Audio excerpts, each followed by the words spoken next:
हाय, मैं रमन आपका वेलकम करती हूँ आपके अपने चैनल नॉलेज मार्केट में। आज हम बात करने वाले हैं ग्रीस के डॉक्यूमेंट्स और प्रोसेस को लेकर कि कोविड से पहले क्या प्रोसेस होता था और बाद में क्या है। आपके पर्सनल डॉक्यूमेंट्स क्या लगेंगे, आपके ट्रैवल डॉक्यूमेंट्स लगेंगे, ये मैं एक एक करके आपको सारी चीज़ें डिटेल इस वीडियो में आपको देने वाली हूँ। वीडियो अच्छी लगे तो उसे लाइक शेयर कमेंट जरूर करिए। अगर वीडियो इन्फॉर्मेटिव लगती है तो भी उसे लाइक शेयर कमेंट जरूर करिएगा।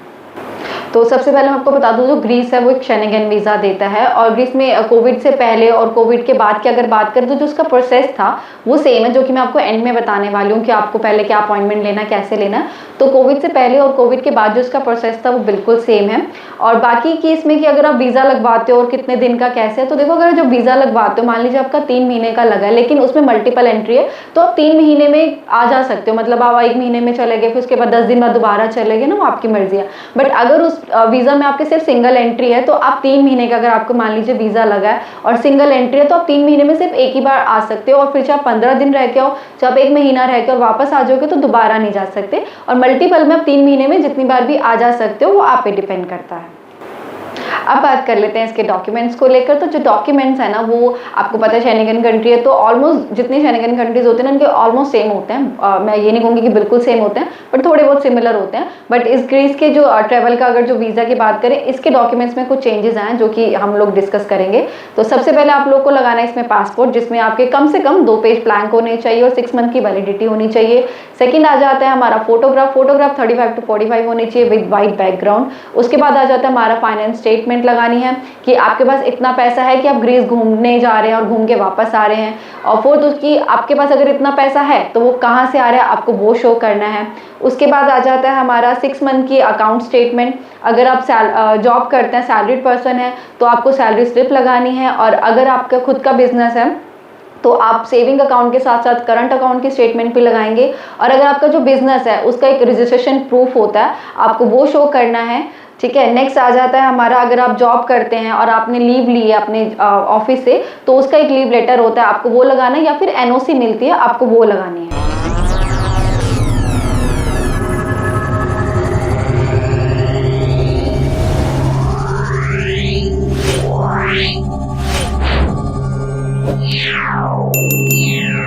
नेक्स्ट, अगर आप फ्रीलांसर है, एलआईसी एजेंट है या फार्मिंग का काम है, आप किसान वगैरह हैं, ठीक है, या फिर रेंटल इनकम आती है, आपके पास प्रॉपर्टी आपने उसे रेंट पे दे रखी है, तो उन सारी चीज़ों के डॉक्यूमेंट्स लगेंगे। अगर रेंटल इनकम आती है तो आप रेंट एग्रीमेंट लगा सकते हैं। प्रॉपर्टी के लैंड डॉक्यूमेंट्स आते हैं, आपको वो लगाने पड़ेंगे।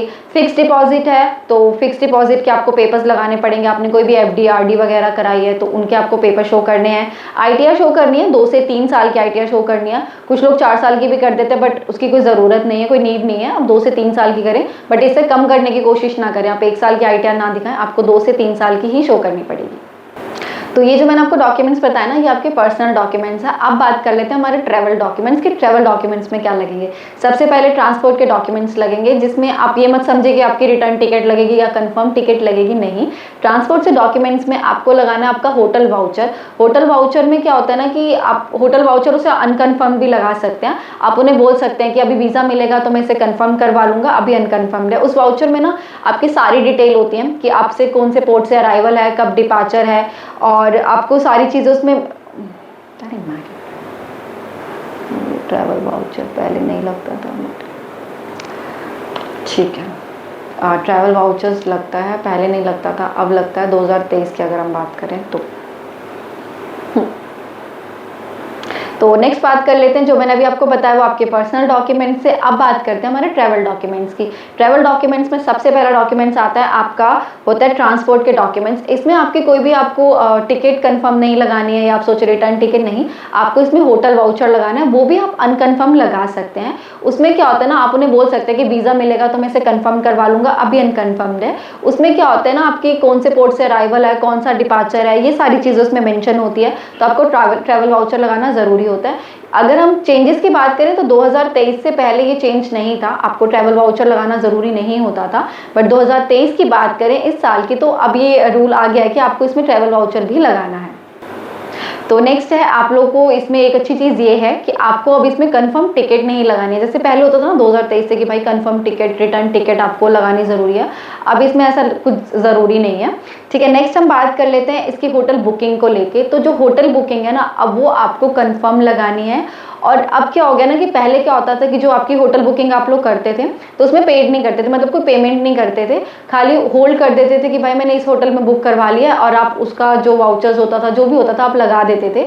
बट अब वो क्या हो गया ना, कुछ होटल्स, जिन होटल्स की चेन है, जो थोड़े बड़े होटल्स हैं, उनमें क्या हो गया कि जब तक आप लोग पे नहीं करेंगे ना, कुछ अमाउंट, मतलब पूरा अमाउंट नहीं पे करना है, कुछ अमाउंट जब तक आप लोग पे नहीं करेंगे ना, वो आपकी होटल बुकिंग कंफर्म नहीं करेंगे, ठीक है। अब ये हो गया कि भाई पहले आप थोड़ा सा पे करो, उसके बाद आपकी होटल बुकिंग कंफर्म्ड होती है। क्योंकि उससे ना होटल वालों को पहले नुकसान भी होता था। बहुत सारे लोग क्या करते थे कि होटल बुकिंग कर दी और उसके बाद उस होटल जाते नहीं थे, वीज़ा लग गया तो होटल कैंसिल करके कहीं और चले गए, कुछ भी कर लिया, ठीक है। तो इससे होटल वालों को नुकसान होता था, क्योंकि उनके हिसाब से बहुत सारी चीज़ें कंफर्म होती थी, रूम, और फिर एंड टाइम में वो लोग कोई बुकिंग नहीं लेते थे, तो होटल वालों को नुकसान था। बट अब कर दिया है कि आप होटल बुक करेंगे, आपको कुछ अमाउंट पे करना पड़ेगा।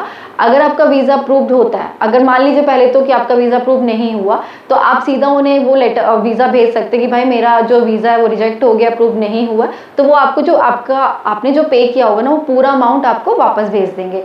बट अगर आपका जो वीज़ा है वो अप्रूव्ड हो गया और फिर भी अगर आप होटल कैंसिल करते हो ना, तो कुछ पर्सन कैंसिलेशन चार्जेस वो काट के आपको अमाउंट आपका पे करेंगे। कुछ, मैं ये नहीं कहूँगी कि 50% काट देंगे, बट कुछ अमाउंट वो काट के कैंसिलेशन चार्जेस आपको बाकी वापस करेंगे। तो इस चीज़ का भी आप ध्यान रखें। तो ये दो मेजर अब चेंजेस थे, मेजर अपडेट थे जो मैंने आप लोगों के साथ शेयर करे कि आप अगर होटल बुकिंग कंफर्म करते हैं तो उसमें क्या पे करना पड़ेगा। जैसे पहले नहीं करना पड़ता था, बट अब करना पड़ता है। होटल वाउचर में क्या कंफर्म्ड और क्या अनकंफर्म्ड आप लगा सकते हैं, ठीक है। नेक्स्ट हम बात कर लेते हैं हमारी ट्रैवल आइटनरी। ट्रैवल आइटनरी आप सबको पता है, मैं हमेशा बोलती हूँ कि आपको बहुत अच्छे से उसे बनाना है।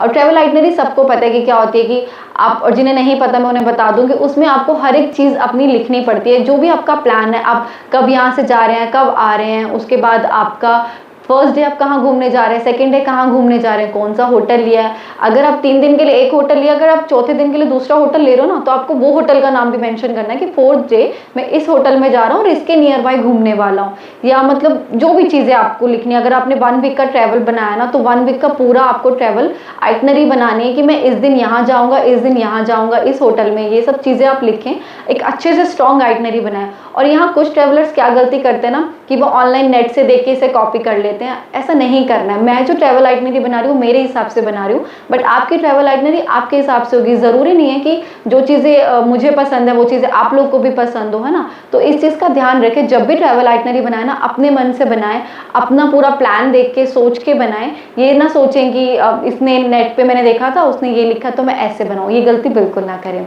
नेक्स्ट आता है हमारी ट्रैवल इंश्योरेंस। आपका जो प्लान है वो पूरा इंश्योर्ड होना चाहिए। आपका जो अराइवल से लेके डिपार्चर तक जो भी आपका है वो सारा इंश्योर्ड होना चाहिए।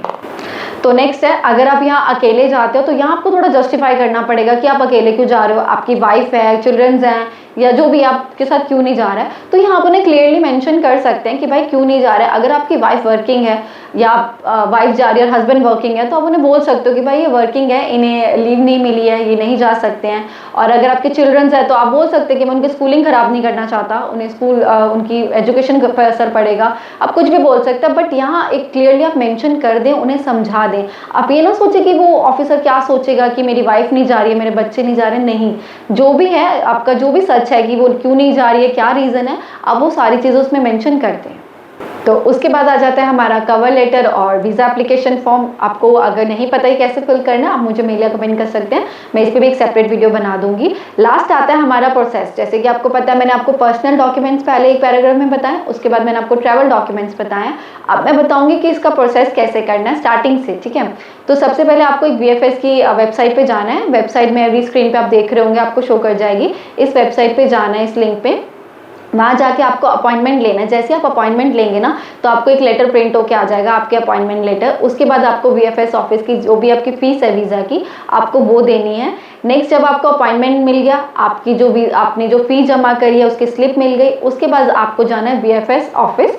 सारी चीज़ें लेके, जितने भी डॉक्यूमेंट्स मैंने आपको बताए हैं, ट्रैवल डॉक्यूमेंट्स, पर्सनल डॉक्यूमेंट, जो भी चीज़ें, और ये जो अपॉइंटमेंट लेते टाइम जो भी डॉक्यूमेंट्स आपके निकले, ये सारी चीज़ें लेके जाना है आपको VFS ऑफिस, वहाँ पे सबमिट कराना है और उसके बाद आपको सिर्फ वेट करना है बस। आपका इतना ही था, पर्सनल डॉक्यूमेंट्स, ट्रैवल डॉक्यूमेंट्स और VFS इसके ऑफिस की अपॉइंटमेंट लेकर सारी चीज़ें वहाँ सबमिट कर दी। जब आप सबमिट कर लेते हैं उसके बाद सिर्फ आपको वेट करना है कि वीज़ा कितने दिन में आ जाता है। हो सकता है 15 दिन, 10 दिन, 20 दिन, इसका जितना टाइम लगेगा।